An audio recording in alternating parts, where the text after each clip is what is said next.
Hey, thanks for watching this video series on how we can thrive in Christ and be growing disciples of Jesus who make disciples. You can watch all the other videos that talk about the 5 core practices that we call 5 to Thrive. But in this video, I just want to take a few minutes to talk to you about something really important that we haven't covered yet. And that is, what do you do if you feel stuck? How do you get unstuck in your life, in your spiritual journey, in your walk with God? If you've watched all these videos with all of our ideas and inspiration on things you can try to grow in your relationship with Christ and to make a difference in this world, there's a lot of positive and exciting things there, but maybe you can get the idea that this journey with God is just supposed to be this instantly successful thing. Just add water, just do these things and everything will go great. You'll see perfect results. You'll never have any struggles or issues. And obviously that's far from the truth. If you've had a little life experience, if you've had some experience walking with God, if you've read the Bible and read about other people's journeys of faith, this journey is not often smooth or linear. And it's not just as simple as do these things and everything will go perfect.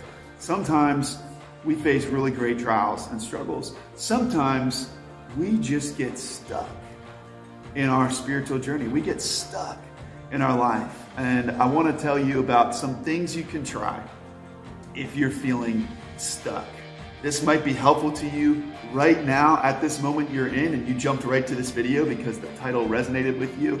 It might be something you've been through that you can identify with. It might be something you need to hold on to for a future time in your life or for somebody else that you know. But here are some of the reasons we get stuck, and then 5 things we can do to help us through that, okay? There can be a lot of different reasons we find ourselves kind of stalling out, just plateauing, just getting stagnant in our spiritual growth. There can be spiritual reasons for that. Things that we're not addressing, things that we're not dealing with, that we're just trying to kind of brush under the rug and move on like nothing's wrong. There could be spiritual things going on. There can be emotional reasons, stuff that happened in our past that has given us baggage and wounds and things like that. There can be intellectual reasons where there's questions and doubts that we just haven't been addressing, that nag the back of our mind, that kind of keep this wall between us and where we'd like to be and where we could be. Intellectual things, doubts, questions that we need to press into. There can even be just like physical and practical reasons that you get stuck in your spiritual walk. I think one thing that keeps a lot of people stuck in our world today is we're just way too busy. And that's a spiritual problem as well as a practical problem. So there might be something as simple as just needing to get more rest and sleep better that would actually change your spiritual life, believe it or not. So there might be a lot of different reasons. And the first thing you want to try and do is take a little time to reflect and think about what could be some of the things going on that you just haven't taken time to face that might be keeping you stuck. And if you can start to identify that maybe it's an emotional issue, a past wound or trauma you've not dealt with, a spiritual problem where there's kind of this ongoing sin you've just been like brushing under the rug that you need to face, you need to bring into the light, or practical stuff, right? Find out what that is. And then here are 5 things I encourage you to think about doing to help get unstuck. Number 1, kind of like I just said, face the problem, okay? So face your wounds. A lot of us carry wounds from our past, from our childhood, from our families, from different life experiences. And they could be from decades ago, they could be from last year. But we have a tendency as people to want to avoid pain.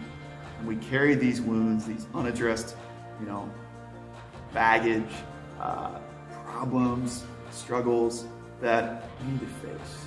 The worst thing we can do is try and bury it in the basement of our souls. Just keep it locked in the darkness, because that stuff festers and grows and eventually comes back and does more damage. We need to bring those wounds, those traumas, those problems into the light. As hard as that can be, we need to do that. And these next steps might help you with that. Number 2, kind of related to that first one, face your doubts and questions. Sometimes they can go hand in hand where we have doubts and questions that are associated with the traumas we've been through. Sometimes it's just kind of intellectual stuff that we need to get some good teaching and read some books and press into the questions and not avoid them. So face those doubts and questions that are kind of hampering your faith. It's not a sin to have questions. It's not even necessarily a sin to have doubts. Be honest with it. Watch how Jesus handled the questions and doubts of his disciples, especially the story of Thomas in the Gospel of John. And instead of letting your doubt drive a wedge between you and God, allow it to press you deeper into the mystery and wonder of who God is. And find that you may get answers to the questions over time, and you may have to live with some of that tension, but be drawn closer to the Lord. So face the wounds, face the doubts and questions. Number 3, talk to someone. Talk to someone, not just anyone, but find somebody you trust, somebody who is safe, somebody who is mature, both emotionally and spiritually, even somebody who has some training and understanding. It might be a pastor. It might be a counselor for some in-depth stuff. It might just be a really, really good friend or mentor who you know is solid in their walk with God. They're mature spiritually and emotionally, and they're able to listen and walk with you in some of that pain. A lot of us have things we've never talked to people about, we've never dealt with, and it holds us back. It eventually gets us stuck. So face the wounds, face the doubts and questions, talk to somebody that you really trust and know is able to handle it. Number 4, take a look at your whole life.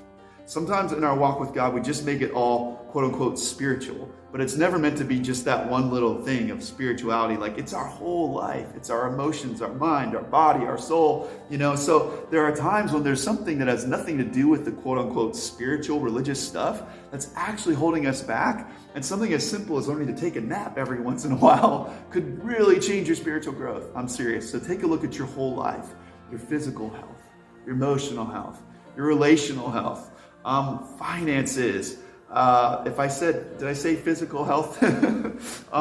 Maybe you need to start taking a day off, a Sabbath day. Maybe you need to cut back the schedule and give yourself more margin. Maybe you need to be more conscious of your sleep patterns, because if you're more well rested, you'll have more to bring to the table when you do those spiritual disciplines, when you get into that prayer time, where if you're just always running on empty, you'll have trouble growing spiritually. You'll have trouble growing in this walk with God. So it's about your whole life. Number 5, finally, make a change. It sounds simple, but identify what those things are that are kind of getting you stuck and holding you back, and make a change. Take a courageous step. And again, it could be something super practical, like changing your sleeping habits or starting to exercise and watching the way that affects actually your spiritual life. It could be adding in a spiritual practice that you've never done that challenges you. Maybe for you, it's really a stretch to talk to a few other people and get into a small group or a discipleship band. But that's the kind of thing you need to do to make a change and switch things up and experience some new growth in your life. Whatever it is, think about it, pray about it, get someone to walk alongside you, encourage you, and go for it. All right, I hope this helps you, and click the link in this video description for some ideas, tools, and resources of different directions you can go with this. All right, I pray that all of this will help you on your journey of not just surviving through life, but thriving in Christ.